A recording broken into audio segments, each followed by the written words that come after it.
Hola, ¿qué tal? Pues vamos a proseguir con un tema también muy interesante, una teoría muy interesante que abarca eh, pues otra postura. Algunos piensan que tiene que ver con el psicoanálisis, pero es una postura totalmente independiente o un totalmente diferente. Ahí ya entran, bueno, hay conceptos ya, se habían realizado los conceptos del psicoanálisis como psique, como yo, como estructura psíquica, y pues la retoma esta teoría, pero es totalmente diferente. Eh, Se desplaza por otro rumbo. Esta teoría se llama psicología, o esta psicología, este enfoque se llama psicología analítica. Pues aquí también es una teoría de la personalidad donde esta teoría se realiza por una persona llamado Carl Jung. Carl Jung, que nació en Suiza, vivió de 1875 a 1961. Carl Jung, vamos a hablar de su vida, este pues viene siendo el subtema 3.1. Primeramente vamos a hablar y vamos a decir quién fue Carl Jung. Carl Jung es un suizo que se deriva de una familia en que pues todos eran clérigos, eran religiosos. La mayoría de sus tíos eran religiosos y su padre también. Desde muy pequeño, y ojo, algo curioso, muchas de estas personas eh, tienen algo que ver con la religión o sus padres fueron religiosos. Él, pues ahí, recordemos que la religión tenía, ahora sí que, o los religiosos tenían pues ahí el don de tener libros, de tener conocimiento, eh, y pues él también se obtuvo mucho, Carl Jung, aparte de libros religiosos, libros clásicos de literatura. Él se cuenta que sus padres tenían muchos problemas conyugales y John pasaba largas horas solo.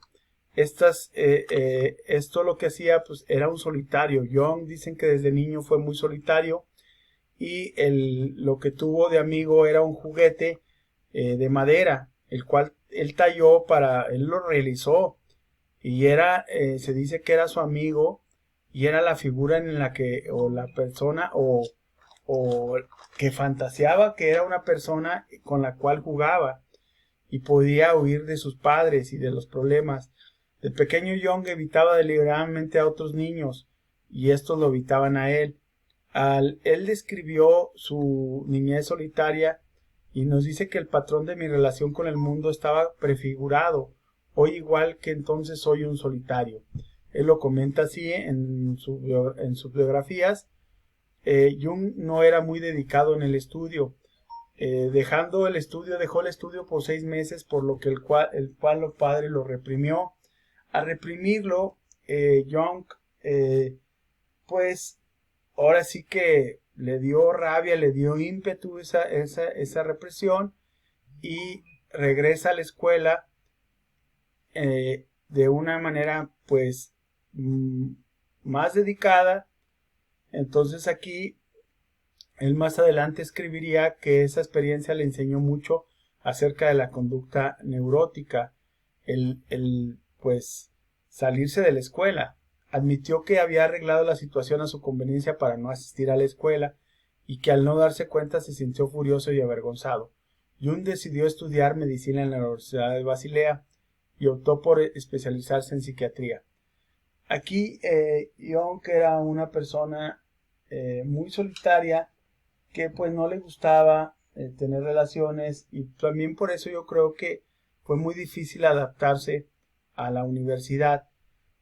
Pero al final esto le apasionó al conocer pues sobre la medicina, sobre la psiquiatría, sobre los problemas mentales. Él quedó atrapado. John trabajó en un hospital psiquiátrico de Zurich, Suiza, bajo la supervisión de un psiquiatra muy reconocido llamado Eugen Bleuner, el psiquiatra que acuñó el término esquizofrenia. Él lo descubrió. Cuando Jung tenía 38 años, sufrió una crisis aguda neurótica que duró 3 años. Esto, ojo, aquí pensó que él iba a perder contacto con la realidad, o sea, iba a perder la razón, y se sentía muy mal que renunció a dar clases en Zurich, incluso llegó a considerar el suicidio. Esto superó Jung superó la neurosis enfrentando su inconsciente. Él aquí pues llegó a una etapa de reflexión, de análisis, de autoconocerse. Partió de la confrontación con su inconsciente y elaboró su teoría de la personalidad. Así escribió: los años cuando perseguí mis imágenes internas fueron los más importantes de mi vida. En ello se decidió todo lo esencial. Ahora bien, bueno, aquí Jung, él se casó con Emma Rauschenbach. Era una suiza, que sus padres eran unos industriales alemanes y tuvieron 3 hijos. Jung tuvo varias relaciones extramaritales. Se dice que también estuvo con una persona llamada Toni Wolff y una psiquiatra muy reconocida llamada Sabina Spierre. Emma Rauschenbach, ella era acaudalada, era la segunda persona más rica de Suiza. Esto hizo que pues Jung pues durara tiempo sin trabajar y él pues empezó a experimentar también el psicoanálisis, experimentar terapias que esto lo ayudaron a salir adelante de su proceso ya dicho, de su proceso pues sus dificultades. Como decíamos, él estaba a punto de darse un tiro, decía que tenía una escopeta y él quería pues ya frenar esas neurosis y quería matarse. A final de cuentas no lo hizo. Estuvo aislado en una cabaña. Allí empezó a tomar terapia con un psiquiatra y empezó a seguir adelante su vida. Esto lo lleva a ver que buscar en lo más profundo del ser te encuentras con uno mismo, y pues ahora sí que cambia tu forma de ser y tu postura. Aquí Jung que empezó a hacer caso a su postura y empezó a denotar varias cuestiones que él no estaba de acuerdo con el psicoanálisis. Jung al principio era partidario de Freud. Los dos tenían formaciones médicas y se interesó por los métodos de Freud al comienzo y teorías concernientes al psicoanálisis. Cabe recordar que el psicoanálisis era la teoría de ese entonces, a principios del siglo pasado.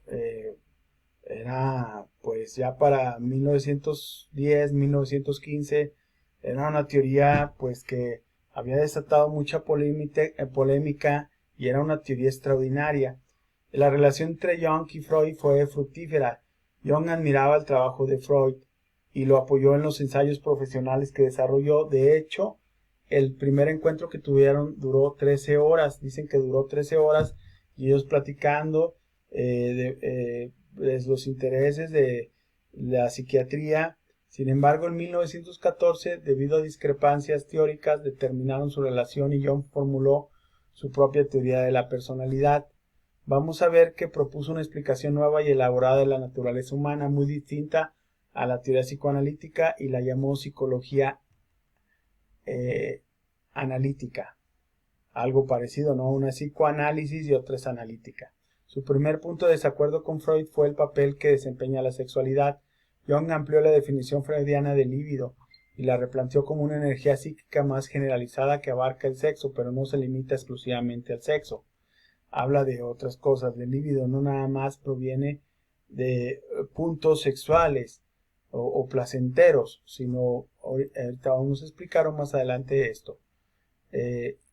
También el segundo punto de desacuerdo se relaciona con la dirección de fuerzas que influyen en la personalidad del líbido. A diferencia de Freud, pensaba que los seres humanos son presos o víctimas de hechos del pasado. No son presos o víctimas de hechos del pasado. Jung sostenía que tanto el futuro como el pasado nos moldean, no solamente el pasado o las cuestiones del desarrollo de personalidad desde que eres niño, sino también ya en la adultez también puedes moldear. No solo nos afecta lo que nos sucedió en la niñez, sino también lo que aspiramos en el futuro. El tercer punto de discrepancia de Jung con Freud era que gira el torno del inconsciente. En vez de minimizar la función de este, como hicieron otros disidentes neuropsicoanalíticos, Jung le concedió incluso más importancia que Freud. Al inconsciente lo tomó de muy importante. Ahora bien, hoy esto vamos a decir que mucho tiene que ver su vida para tomar decisiones o elegir el rumbo que va a tomar cada uno de estos personajes que vamos a ir comentando. Jung, pues una vida muy aislada, una vida donde sus padres siempre estaban discutiendo. Jung empieza a sacar fortalezas de eso y eso también lo marca para él a muchos de estos psicoanalistas que vamos a hablar, perdón, muchos de estos